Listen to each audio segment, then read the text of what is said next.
Hello everyone and welcome to selection Bharat. तो देखिए, हम जो हमारे पीवाईक्यूज़ थे हरियाणा पीसीएस के जो इम्पोर्टेंट पीवाईक्यूज़ थे उन्हें हम लास्ट वीडियोस में कवर कर चुके हैं। तो अगर वो अपने लास्ट की वीडियोस नहीं देखी हैं तो जाके ज़रूर से देखिए। और आज से हम जो इम्पोर्टेंट करंट अफेयर्स हैं उन्हें यहाँ पे शुरू करने जा रहे हैं। सबसे पहले हम कवर करेंगे प्लेसेस एंड न्यूज़, यानी जितने भी इंपॉर्टेंट प्लेसेस एंड न्यूज़ रहे हैं लास्ट 8 मंथ्स के उन्हें हम यहाँ पे कवर करेंगे। ठीक है, और साथ ही साथ कुछ क्वेश्चंस को भी हम प्रैक्टिस करेंगे, किस तरह के क्वेश्चन हमसे एग्ज़ाम में पूछे जा सकते हैं। तो अगर आपको वीडियो पसंद आएगी तो लाइक कीजिएगा और ज़्यादा से ज़्यादा अपने से दोस्तों के साथ भी शेयर कीजिए। चलिए वीडियो को शुरू करते हैं। देखिए, जो पहली जो न्यूज़ आ रही है यहाँ पे कि जो माउंट मेकालू है, ठीक है, ये नेपाल में है। इस पर आईटीबीपी के जो आईटीबीपी ने एक मिशन भेजा था, यानी यहाँ पे इस समिट पर उन्होंने चढ़ाई की थी, तो इसलिए काफ़ी न्यूज़ में था। और जो इम्पोर्टेंट चीज़ें हमें याद रखनी है यहाँ पर, एक तो देखिए माउंट मेकालू और जो माउंट अन्नपूर्णा, यानी इन दोनों ही पीक पर आईटीबीपी ने अपना मिशन सेंड किया था, यहाँ पे चढ़ाई की थी। और ये दोनों ही पीक्स कहाँ पे हैं? नेपाल में है। देखिए, ये एक इम्पॉर्टेंट फैक्ट्स है, ये इंपॉर्टेंट फैक्ट्स हैं जो आपको याद रखने हैं। इसके अलावा अगर हम देखिए सीरीज़ में देखें कि टॉप 5 वर्ल्ड की टॉप 5 हाईएस्ट माउंटेन्स कौन कौन से हैं, तो देखिए फर्स्ट नंबर पे माउंट एवरेस्ट है, सेकंड पे K2 है, थर्ड पे कंचनजंगा है, फोर्थ पे लाहौल है और फिफ्थ पे है माउंट मेकालू। अब ये जो सारे माउंटेन्स हैं, अगर देखिए ये क्वेश्चन आ जाए कि आपको एक सीक्वेंस में लगाना है तब तो ये सीक्वेंस होगा, लेकिन आपसे अगर ये क्वेश्चन पूछ लिया जाए कि इन्हें ईस्ट टू वेस्ट अरेंज कीजिए या फिर वेस्ट टू ईस्ट अरेंज कीजिए, तो उस क्वेश्चन को आप कैसे सॉल्व करेंगे। देखिए, अगर आपको यहाँ पे इमेज में दिख रहा है, सबसे पहले जो वेस्ट में है, सबसे बेस्ट वेस्ट में है वो है K2। K2 है पाकिस्तान में, ठीक है। इसके अलावा K2 के बाद आती है, चलिए उसके बाद आता है माउंट एवरेस्ट, ठीक है। अभी हम वेस्ट से ईस्ट की तरफ इन सारी पीक्स को अरेंज कर रहे हैं। एवरेस्ट के बाद है लाहौल से, फिर है मेकालू और सबसे ईस्ट की तरफ है कंचनजंगा। तो अगर ईस्ट टू वेस्ट का सीक्वेंस आए तो आपको ये सीक्वेंस याद रखना है। और अगर आपको अरेंज करने आए कि टॉप 5 कौन से हैं, माउंट एवरेस्ट सबसे हाईएस्ट है और फिर उसके साथ साथ जिस तरह से हम नीचे की तरफ बढ़ रहे हैं तो वहाँ पे उनकी जो हाइट है वो डिक्रीज़ हो रही है, ठीक है। चलिए हम देख लेते हैं, ये जो एक क्वेश्चन है उसी बेस पे है। अब बताइए, आपको यहाँ पे अरेंज करना है, arrange the following mountain peaks in descending order of their height, यानी हाईएस्ट है जो उसे सबसे पहले रखना है और जो लोएस्ट है उसे सबसे बाद में रखना है। चलिए आप वीडियो को पॉज कर सकते हैं और इस क्वेश्चन को सोल्व करने का ट्राई कर सकते हैं, ठीक है। अगर आपने ट्राई कर लिया क्वेश्चन को तो चलिए देख लेते हैं इसका आंसर क्या होगा। सबसे पहले हाईएस्ट है माउंट एवरेस्ट, है ना। तो फर्स्ट पे आएगा माउंट एवरेस्ट, देखेंगे तो देखिए A, B या C तीनों में से कोई हो सकता है। सेकंड है K2, ठीक है, तो सेकंड है K2। फिर थर्ड है कंचनजंगा,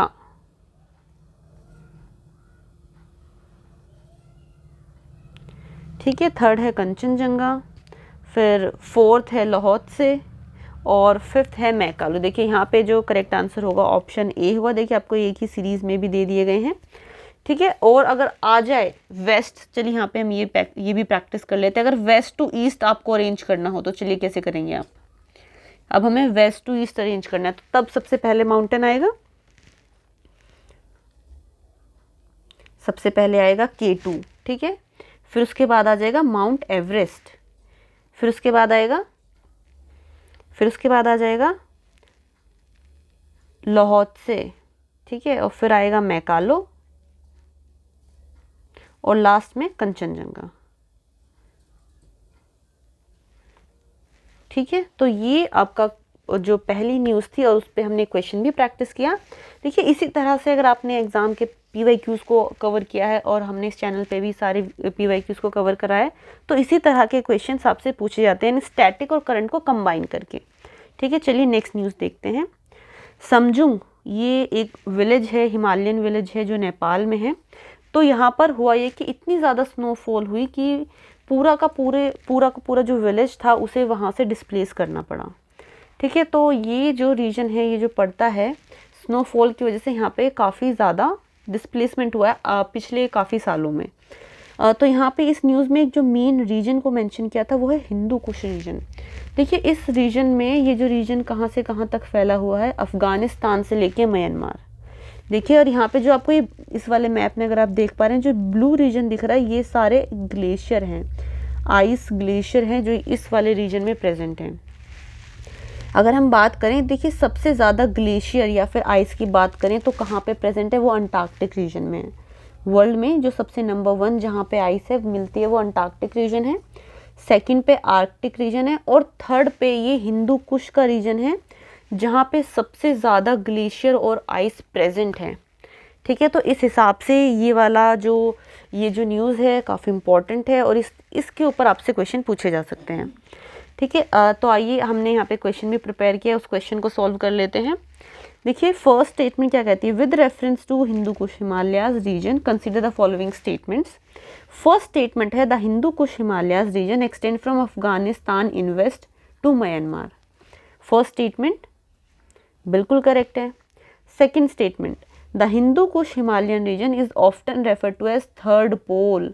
अब आप समझ पा रहे हैं इसे थर्ड पोल क्यों कहा जा रहा है, क्योंकि अंटार्कटिक और आर्कटिक रीजन के बाद ये ऐसा थर्ड मेजर रीजन है जहाँ पे सबसे ज़्यादा ग्लेशियर और आइस प्रेजेंट है।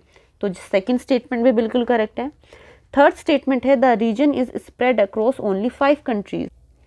तो देखिए ये वाली जो स्टेटमेंट है वो इनकरेक्ट है, क्योंकि अगर आप देखेंगे, देखिए इस मैप में आ जाइए, एक मिनट, जो हमने मैप यहाँ पे किया है स्टार्ट करते हैं। देखिए जो ये वाला रीजन शुरू हो रहा है ये अफ़गानिस्तान से शुरू हो रहा है। ठीक है, अफ़गानिस्तान और यहीं पे साइड में कुछ रीजन इसका पाकिस्तान भी इंक्लूड करता है, फिर पाकिस्तान है, फिर चाइना है, फिर इंडिया है, फिर साथ में नेपाल है इधर। ठीक है, फिर इधर बांग्लादेश है,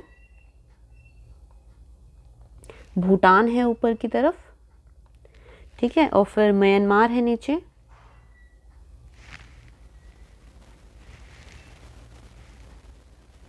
ठीक है, तो इस तरह से अगर आप देखेंगे तो टोटल 8 कंट्रीज़ इस रीजन के अंदर आती हैं और क्वेश्चन में बोला गया है कि कितनी कंट्रीज़ हैं, ओनली 5 कंट्रीज़ है ना। तो ये वाली स्टेटमेंट बिल्कुल गलत हो जाएगी। तो करेक्ट ऑप्शन यहाँ पे क्या होगा, फर्स्ट और सेकंड करेक्ट है, तो option A is your correct answer.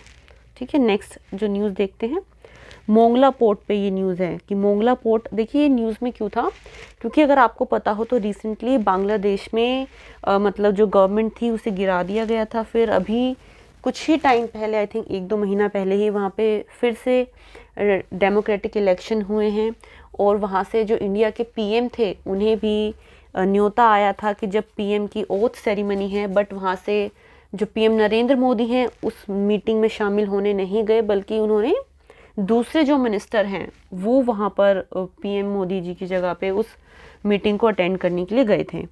तो बांग्लादेश और इंडिया अगर आप देख सकते हैं तो सबसे ज़्यादा जो लैंड बॉर्डर इंडिया शेयर करता है वो बांग्लादेश के साथ शेयर करता है ना अपना। और बांग्लादेश एक काफ़ी, आप बोल सकते हैं, एक अच्छा पार्टनर रहा है इंडिया का पिछले समय में। इंडिया ने बांग्लादेश को लिबरेट कराने में एक इम्पॉर्टेंट रोल अपना प्ले किया है, वो एक अलग स्टोरी है। वो जो हम हिस्ट्री के बाद जो पोस्ट इंडिपेंडेंस इंडिया जब हम पढ़ते हैं तब उसमें वो हम स्टोरी पढ़ते हैं। तो इस हिसाब से आप देखिए बांग्लादेश और इंडिया के रिलेशंस काफ़ी इंपॉर्टेंट हो जाते हैं। तो यहीं पे एक पोर्ट है मोंगला पोर्ट, अगर आप यहाँ पे इमेज में देख पा रहे हैं, तो ये हाल ही में काफ़ी न्यूज़ में रहा, क्योंकि देखिए अगर आपने चिकन नेक का नाम सुना है, चिकन नेक एक वो रीजन है जो मेन लैंड इंडिया को और जो नॉर्थ ईस्ट पार्ट है इंडिया का उसमें एक कनेक्टिविटी प्रोवाइड करता है। और उसी तरह से हम अभी क्या एक्सप्लोर कर रहे हैं कि इंडिया को हम इस मोंगला पोर्ट के थ्रू, फिर यहाँ से अगरतला, यानी हमें एक दूसरा रीजन भी मिल जाए जिसके थ्रू इंडिया इंडिया अपने नॉर्थ ईस्ट पार्ट के साथ और बेटर कनेक्टिविटी स्टैब्लिश कर सके। ठीक है, तो ये एक न्यूज़ थी जो इसमें मोंगला पोर्ट इम्पोर्टेंट है, एक स्ट्रेटेजिक ये है और स्ट्रेटेजिक लोकेशन है इंडिया के हिसाब से भी और बांग्लादेश के हिसाब से भी। तो अब देखते हैं कि किस तरह के क्वेश्चन आपसे यहाँ पे पूछे जाते हैं। देखिए यहाँ पे डिफरेंट पोर्ट्स दिए गए हैं और वो पोर्ट किस कंट्री में लोकेटेड है। ठीक है, चाबाहर पोर्ट, देखिए चाबाहर पोर्ट भी काफ़ी न्यूज़ में था, क्योंकि यूएस ने कहा था कि अगर आपने ईरान के साथ अपने ट्रेड को बंद नहीं किया तो हम आप पे और ज़्यादा टैरिफ्स लगा देंगे। और आपको पता हो तो चाबहार पोर्ट कहाँ पे है, ईरान में है। और चाबहार पोर्ट को डेवलप करने में इंडिया ने भी काफ़ी मतलब फाइनेंशियली भी यहाँ पे कंट्रीब्यूट किया है। और इस चाबहार पोर्ट के थ्रू हम अपनी कनेक्टिविटी बढ़ाना चाहते हैं टू जो हमारा मिडल ईस्ट है ना, उसके, ताकि हम एक बेटर कनेक्टिविटी वहाँ पे एस्टैब्लिश कर सके, फिर मिडल ईस्ट के थ्रू यूरोप में जो मेजर कनेक्टिविटी यहाँ से हो सके। तो जो चाबहार पोर्ट है वो ईरान में है और ये एक इम्पॉर्टेंट पोर्ट है और ये पोर्ट भी काफ़ी न्यूज़ में रहा है। ठीक है, उसके बाद जो सेकंड पोर्ट है मोंगला पोर्ट, तो यहाँ पे ए का अगर हम 2 देखेंगे तो ए या सी में से होगा आंसर। ठीक है, मोंगला पोर्ट अभी हमने देखा, Mongla port is an important port in Bangladesh, तो बी का आंसर होगा 3, तो यहाँ पे ए ही हमारा आंसर होगा। ठीक है, उसके बाद है ग्वादर पोर्ट। ग्वादर पोर्ट कहाँ पे है, ग्वादर पोर्ट पाकिस्तान में है। ठीक है, फिर है हम्बन तोता पोर्ट। हम्बन तोता पोर्ट एक मेजर पोर्ट है जो श्रीलंका में है। ठीक है, इस वाले पोर्ट पर जो चाइना है उसका काफ़ी इन्फ्लुएंस है और जो उसका स्ट्रिंग ऑफ पर्ल की जो स्ट्रैटेजी हम बोलते हैं, ठीक है, स्ट्रिंग ऑफ पर्ल, जिसके थ्रू चाइना इंडिया को इनसर्कल कर रहा है ताकि वो अपना जो स्टेटस है, जो अपनी पावर है, वो जो इंडियन ओशन रीजन में बढ़ा सके। उस स्ट्रैटेजी को हम कहते हैं स्ट्रिंग ऑफ पर्ल। ठीक है, ये एक इम्पॉर्टेंट टर्म है जो आईआर में काफ़ी न्यूज़ में भी रहती है, तो इसको भी आप याद रख सकते हैं। और बट यहाँ पे जो हमारा करेक्ट आंसर होगा वो होगा ऑप्शन ए। ठीक है, अब देखिए नेक्स्ट न्यूज़ है ह्वेनजांग ग्रैंड कैनियन ब्रिज। ये क्यों न्यूज़ में था, देखिए ये अब वर्ल्ड का टॉलेस्ट ब्रिज बन चुका है जो कि चाइना ने डेवलप किया है। ठीक है, देखिए इससे पहले यानी इस ब्रिज के बनने से पहले जो रॉयल गोज ब्रिज है कोलोराडो रिवर पे, कोलोराडो इज़ इन यूएसए, ठीक है, वो वर्ल्ड का टॉलेस्ट ब्रिज था। लेकिन रिसेंटली चाइना ने एक नया ब्रिज कंस्ट्रक्ट किया है जिसका नाम है ह्वेनजांग ग्रैंड कैनियन ब्रिज। उसके ऊपर अभी जो ब्रिज बना है ये टॉलेस्ट है। यहाँ पे आप एक को टर्म को देख रहे हैं कैनियन। कैनियन होते क्या हैं, ये एक रिवर लैंड फॉर्म होते हैं। अगर देखिए रिवर जब अपने मेच्योर स्टेज में होती है तो वी शेप वैली बनाती है। ठीक है, ये एक वी शेप वैली है, इसे हम बोलते हैं वी शेप वैली। लेकिन अगर ये वैली बहुत ही ज़्यादा डीप हो जाए तो ये गोर्ज बन जाती है, तब हम इसे गोर्ज कह देते हैं। देखिए इस तरह की टर्म्स भी आपके लिए इंपॉर्टेंट हैं क्योंकि ज्योग्राफी के स्टैटिक पार्ट में इस तरह की टर्म देके आपसे उसका डिस्क्रिप्शन पूछ लिया जाता है कि बताइए गोर्ज क्या है, बताइए वी शेप वैली क्या है। ठीक है, तो आइए देख लेते हैं इस पे किस तरह का क्वेश्चन पूछा जा सकता है, क्योंकि ये अभी रिसेंटली ही वर्ल्ड का टॉलेस्ट ब्रिज बना है तो इस पर डायरेक्टली क्वेश्चन आ सकता है। तो देखिए कौन सा वो टॉलेस्ट ब्रिज है, ह्वेनजांग है ग्रैंड कैनियन ब्रिज जो चाइना ने बनवाया। ठीक है, या फिर ये भी क्वेश्चन आ सकता है ह्वेनजांग ग्रैंड कैनियन ब्रिज किस कंट्री में लोकेटेड है, तो आपको याद रखना है चाइना है। ठीक है, और अगर शायद मतलब ये तो बहुत रेयर क्वेश्चन होगा, ये आपसे पूछ लिया जाए कि सेकंड टॉलेस्ट कौन सा है, तो वो रॉयल गोर्ज ब्रिज है जो कि यूएसए में है। ठीक है, next news Thai and Cambodian clashes. अब देखिए कई बार जो कॉन्फ्लिक्टेड रीजन रहते हैं जहाँ पे कॉन्फ्लिक्ट चल रहे होते हैं वो भी आपसे कई बार पूछ लिए जाते हैं। तो थाई और कंबोडिया में क्लैश हो रहा है किस चीज़ को लेके, जो ताव मुऑन तोम टेम्पल हैं, अगर आप न्यूज़ में देख पा रहे हैं 2 टेम्पल हैं, एक तो है प्रसाद तामुआन तोम टेम्पल और प्रसाद प्रहार विहार टेम्पल। और ये जो टेम्पल कॉम्प्लेक्सेस हैं ये एक यूनेस्को वर्ल्ड हेरिटेज साइट भी हैं, तो इसलिए भी इनकी जो लोकेशन है वो इम्पोर्टेंट हो जाती है कि आखिर ये जो दोनों टेम्पल हैं जो कि यूनेस्को वर्ल्ड हेरिटेज साइट हैं किन दोनों कंट्री के बॉर्डर्स पे लोकेटेड हैं। तो एक तरफ कंबोडिया है और दूसरी तरफ है थाईलैंड। ठीक है, तो ये जो 2 इम्पॉर्टेंट फैक्ट्स हैं इस न्यूज़ के बारे में आप याद रखेंगे। नेक्स्ट क्वेश्चन है ताल वोल्केनो कहाँ पर है। देखिए ताल वोल्केनो हाल ही में इरप्ट हुआ है जो कि कहाँ पे है, मनीला जो कैपिटल है वो फिलीपींस की कैपिटल है और उसी के पास में ये जो वोल्केनो है और रिसेंटली ये इरप्ट हुआ है। और किस टाइप का वोल्केनो है, ये स्ट्रेटो वोल्केनो है। ठीक है, देखिए स्ट्रेटो वोल्केनो और 2 आप समझ सकते हैं, स्ट्रेटो वोल्केनो होते हैं, ठीक है, शील्ड वोल्केनो होते हैं। इन दोनों में डिफरेंस क्या है, स्ट्रेटोवोल्केनोज वो होते हैं जिनमें जो लावा है ना वो बहुत ही ज़्यादा थिक होता है। थिक होता है तो धीरे धीरे ऊपर, मतलब धीरे धीरे लावा स्प्रेड होता है और लेयर बाय लेयर ये इधर इधर स्प्रेड होता चला जाता है। ठीक है। और मोस्टली जो वोल्केनो बनते हैं वो कन्वर्जेंट बाउंड्रीज पे बनते हैं। कन्वर्जेंट बाउंड्रीज यानी एक प्लेट जो है दूसरी प्लेट के अंदर सबडक्ट हो रही, तो वो कन्वर्जेंट बाउंड्री है। शील्ड वोल्केनो ज़्यादातर डाइवर्जेंट बाउंड्रीज पे, यानी दोनों की दोनों जो प्लेट्स हैं वो अपोजिट साइड में मूव कर रही हैं, फिर यहाँ से वोल्केनो बाहर की तरफ निकल रहा है और यहाँ से जो लावा निकलता है वो बहुत ही ज़्यादा फ्लूइड होता है ना। और यहाँ से जो लावा निकलता है वो बहुत ही ज़्यादा विस्कस फॉर्म में होता है, बहुत ही ज़्यादा थिक पेस्टी टाइप होता है। ठीक है, ये एक डिफरेंस है दोनों टाइप के वोल्केनोज में। तो देखिए इसमें आप स्टैटिक पार्ट भी इसको अच्छे से कवर किए जाइए कि वोल्केनोज होते क्या हैं, कहाँ कहाँ पे मेजर वोल्केनोज प्रेजेंट है वर्ल्ड के। ठीक है, तो अब देख लेते हैं आखिर किस तरह का क्वेश्चन यहाँ से आपको पूछा जा सकता है। Match the volcano listed in column 1 with their respective countries, कि कौन सा वोल्केनो किस कंट्री में है। ताल वोल्केनो कहाँ पर है, अभी हमने देखा ताल वोल्केनो है फिलीपींस में, यानी ए का होगा 3। अब देखिए यहाँ पे ए भी हो सकता है और सी भी आंसर हो सकता है। सेकंड है माउंट एटना। माउंट एटना कहाँ पर है, माउंट एटना इटली का एक बहुत ही ज़्यादा इम्पोर्टेंट वोल्केनो है। इसके अलावा माउंट स्ट्रम्बोली भी एक इम्पोर्टेंट वोल्केनो है जो कि इटली में ही है, और ये दोनों ही एक्टिव वोल्केनो है, यानी रिसेंट टाइम में ये इनमें इरप्शन देखा गया है। ठीक है, एक्टिव वोल्केनो है, रिसेंटली इरप्ट हुए हैं ये दोनों वोल्केनोस।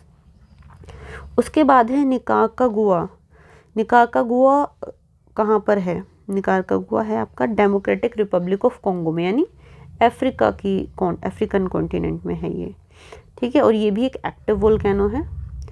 एक्टिव वोल्केनो है जो आपकी ग्रेट अफ्रीकन रिफ्ट वैली है। ठीक है, जो ग्रेट अफ्रीकन रिफ्ट वैली है उसी के अलोंग ये वोल्केनो बना हुआ है, रिफ्ट वैली। अब आप बताइए यहाँ पे किस तरह का वोल्केनो होगा, ये स्ट्रैटो होगा या फिर शील्ड होगा, किस तरह की बाउंड्री है, किस तरह का लैंडफॉर्म है, रिफ्ट वैली कैसे बन रही है। जब दो प्लेट बाउंड्रीज अपोजिट साइड में मूव करती है ना, तो बीच में जो दरार है वो धीरे धीरे बड़ी होती चली जाती है, उसे हम रिफ्ट वैली कहते हैं। तो यहाँ पे जो वोल्केनो बनते हैं वो शील्ड टाइप के वोल्केनोज होते हैं। ठीक है, तो ये जो निकारागुआ है यहाँ पे शील्ड टाइप का वोल्केनो है।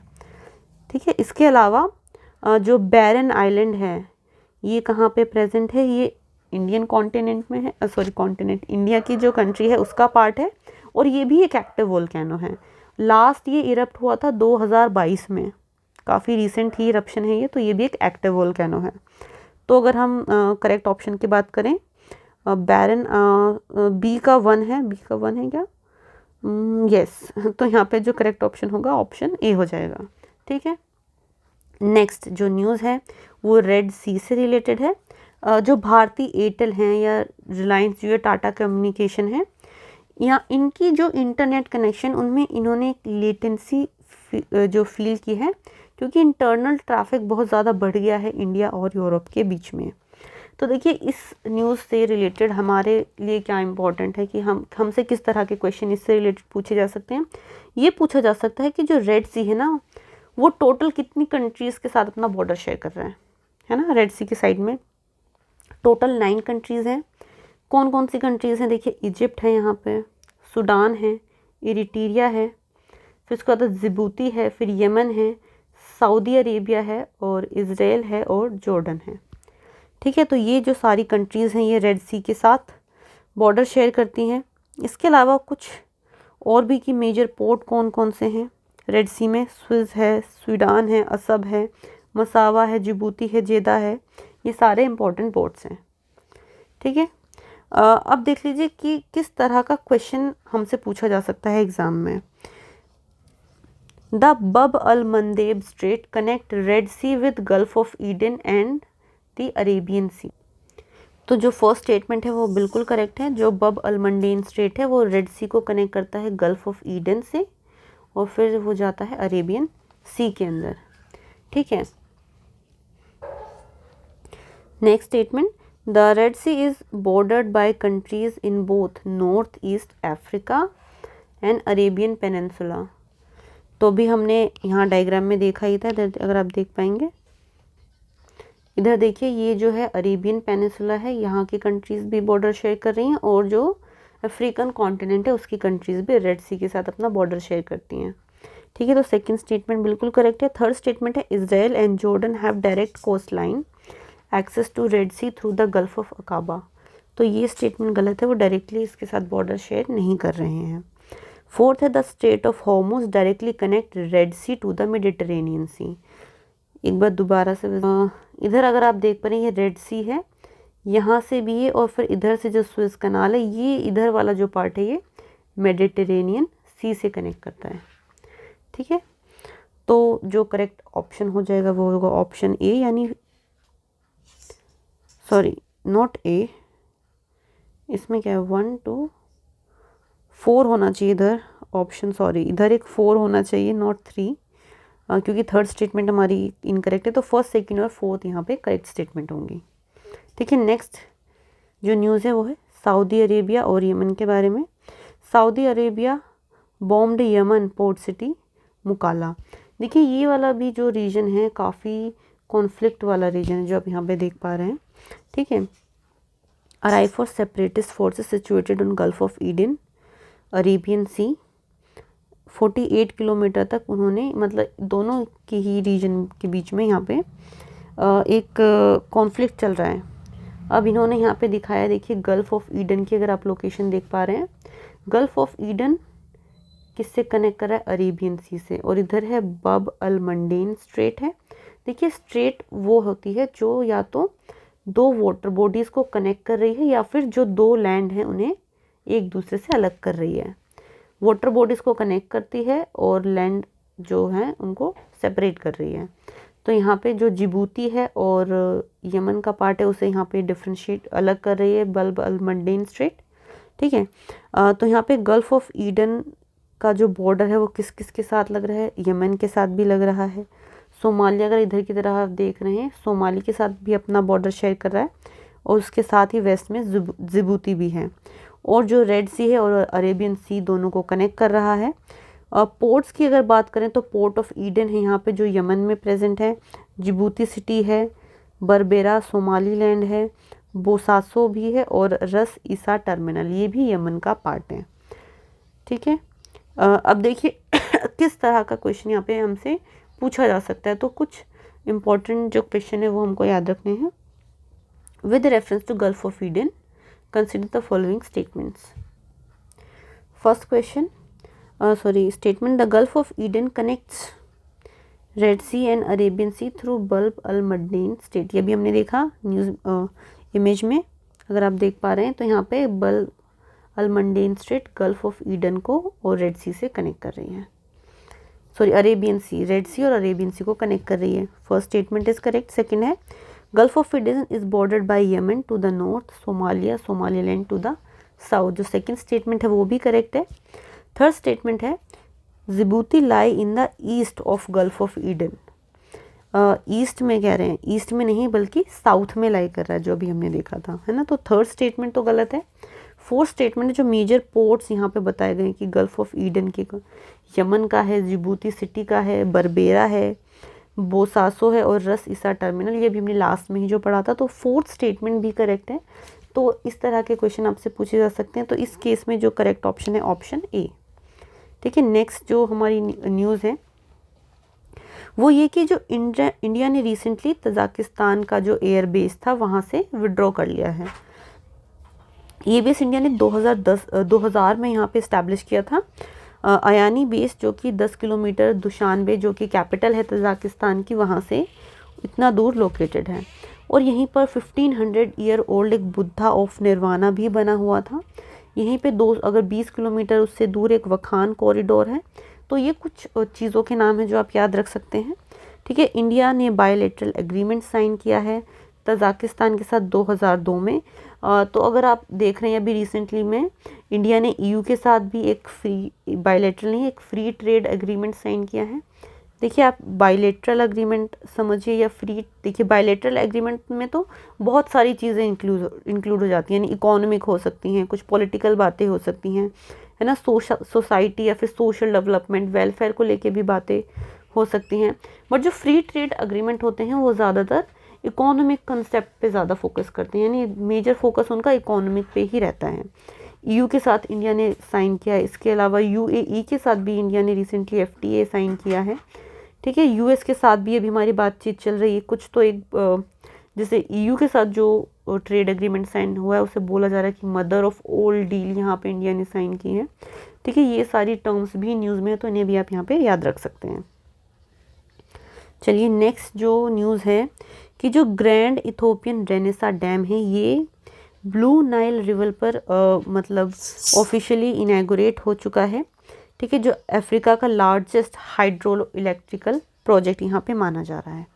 ठीक है, देखिए ब्लू नाइल रिवर की बात करें तो उसे जो लोकल लैंग्वेज में जहाँ पे लोग प्रेजेंट हैं, जहाँ पे लोग रहते हैं, अगर आप देख रहे हैं इथोपिया में और सूडान में, इसे कहा जाता है एबे रिवर कहा जाता है, ब्लू नाइल को। ब्लू नाइल ओरिजिनेट फ्रॉम ताना लेक, जो ताना लेक है वहाँ से ओरिजिनेट होती है। ठीक है, इसके अलावा जो largest lake in Ethiopian highland है, इसके अलावा जो ये अप्रॉक्सीमेटली फ़्लो करती है इथोपिया से, सूडान से। ठीक है, फिर Khartoum, White Nile at Khartoum, और जो फिर ये जाके कहाँ वाइट नाइल में जाके मिल जाती है। वाइट नाइल और ब्लू नाइल मिलके फिर नाइल रिवर बनाते हैं और फिर ये जाती है इजिप्ट में, और यहाँ पे नाइल रिवर का डेल्टा है। हमने एक PYQ कहा था जिसमें उन्होंने डिफरेंट शेप्स ऑफ डेल्टा पूछी थी, तो ये एक ट्रायंगल शेप का डेल्टा है। इसके अलावा उन्होंने बर्ड फुट डेल्टा की बात की थी, है ना। तो डिफरेंट टाइप के जो डेल्टाज होते हैं वो भी आप यहाँ पे याद रख सकते हैं।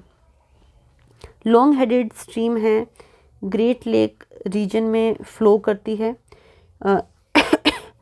ठीक है, और ये युगांडा और साउथ सूडान से भी फ़्लो कर रही है। अब देखिए क्वेश्चन देख लेते हैं किस तरह का क्वेश्चन आपसे यहाँ पे पूछा जा सकता है। क्वेश्चन है कि आपको मैच करना है कौन सी रिवर किस कंट्री में फ़्लो करती हैं। देखिए नाइल रिवर का यहाँ पे ऑप्शन दिया गया है, तो अभी हमने देखा नाइल रिवर अगर मेनली हम बोलें तो इजिप्ट में, क्योंकि इजिप्ट में जब वो एंटर करती है उसके बाद वो वहाँ पे नाइल रिवर अपना डेल्टा इजिप्ट में बना रही है। तो ये जो ए को हम बोलेंगे 3 के साथ करेक्टली मैच है। यहाँ पे ए और सी दोनों ही ऑप्शन हो सकते हैं। फिर है मूसी रिवर। मूसी रिवर कहाँ पे है? देखिए मूसी रिवर इंडिया में है। ठीक है, तो बी का यहाँ पे सेकंड हो जाएगा। हाँ, तो करेक्ट ऑप्शन तो ए ही होगा। फिर इसके अलावा देख लेते हैं राइन रिवर। राइन रिवर कहाँ पर है? तो राइन रिवर जर्मनी में है। ठीक है, जर्मनी की रिवर यानी यूरोप की रिवर है राइन रिवर। फिर है Mekong river. Mekong river Vietnam में फ़्लो होती है, उसे मेकोंग रिवर का नाम देते हैं। तो यहाँ पे जो करेक्ट होगा ऑप्शन ए। ठीक है, नेक्स्ट जो न्यूज़ है Burkina फैसो Y in news.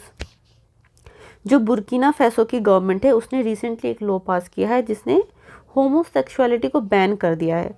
Homosexual यानी पर्सन विद सेम जेंडर जो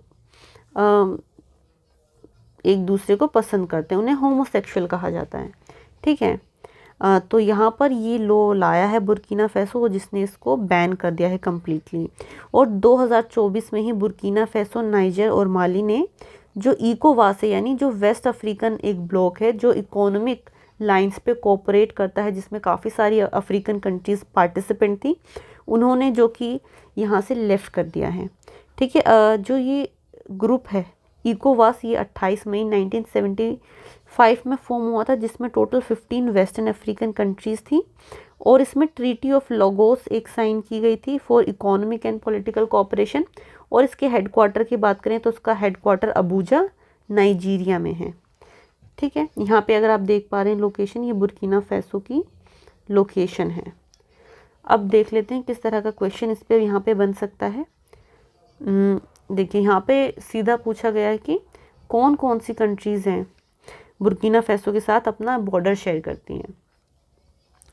तो अगर देखिए माली, अगर ये तो इजी क्वेश्चन होगा और आपने इमेज आपको याद है तो माली के साथ वो बॉर्डर शेयर कर रही है, नाइजर के साथ बॉर्डर शेयर कर रही है, और घाना के साथ भी बॉर्डर शेयर करती है, बट नाइजीरिया के साथ बुर्किना फैसो अपना बॉर्डर शेयर नहीं करती है। तो जो करेक्ट ऑप्शन हो जाएगा ऑप्शन ए। यहाँ पे अगर वैसे बाकी जो रेस्ट ऑफ द कंट्री उनकी अगर हम बात करें तो बुर्किना फैसो देखिए यहाँ पे बेनिन है, टोगो है, फिर घाना है, कोटे डिव्योर है, फिर इधर माली है, इधर नाइजर है और इधर नाइजीरिया है। ठीक है,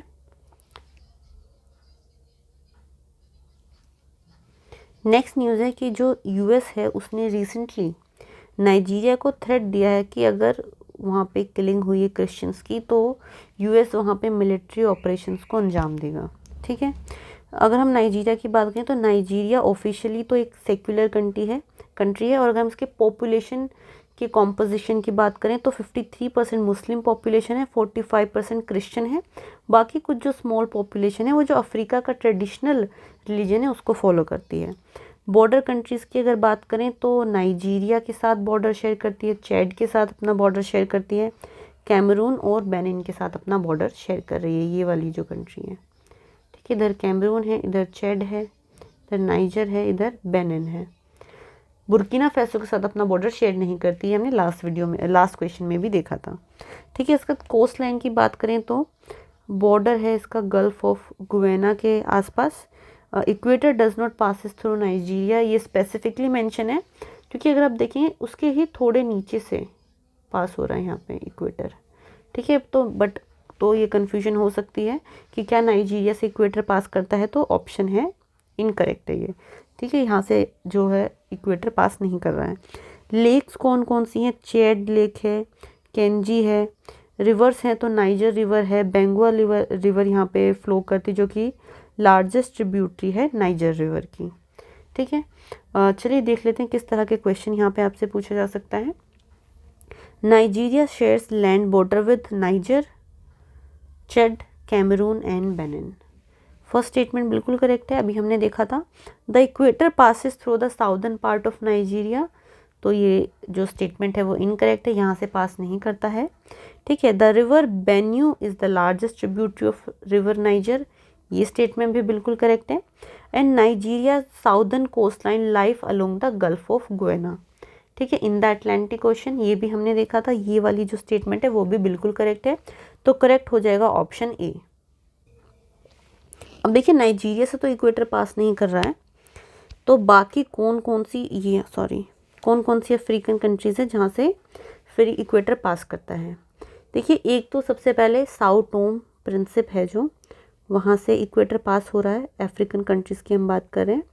फिर उसके बाद आता है गेबोन भी यहीं पे प्रेजेंट है, फिर गेबोन से पास करता है, फिर कोंगो है, फिर डेमोक्रेटिक रिपब्लिक ऑफ कोंगो, इसके बाद कीनिया, युगांडा, सोमालिया। ठीक है, ये वो सारी कंट्रीज़ हैं जहाँ से इक्वेटर पास कर रहा है इन अफ्रीकन कॉन्टिनेंट। ठीक है, तो इन सारी कंट्रीज़ को भी आप याद रख सकते हैं। इस तरह के क्वेश्चन यूपीएससी में भी काफ़ी बार पूछे गए हैं। इनफैक्ट लास्ट ईयर भी इससे जुड़ा एक क्वेश्चन आया था, उसमें ये पूछा गया था कि कौन कौन सी रिवर्स हैं जो इक्वेटर से पास करती हैं। ठीक है, तो ये हमने क्वेश्चंस कवर कर लिए हैं जो कि न्यूज़ में रहे थे, प्लेसेस इन न्यूज़ इम्पॉर्टेंट। इसके आने वाली वीडियोस में हम बाकी जो करंट अफेयर्स हैं उन्हें भी कवर करेंगे। अगर आपको वीडियो ये पसंद आई है तो इसे लाइक कीजिए, शेयर कीजिए और ज़्यादा से ज़्यादा अपने दोस्तों के साथ भी शेयर कीजिए। और अगर आप कोई भी PDF इसकी चाहते हैं तो उसके लिए आप हमारा टेलीग्राम चैनल ज्वाइन कर सकते हैं, वो भी सिलेक्शन भारत के नाम से है। ठीक है, thank you for watching this video.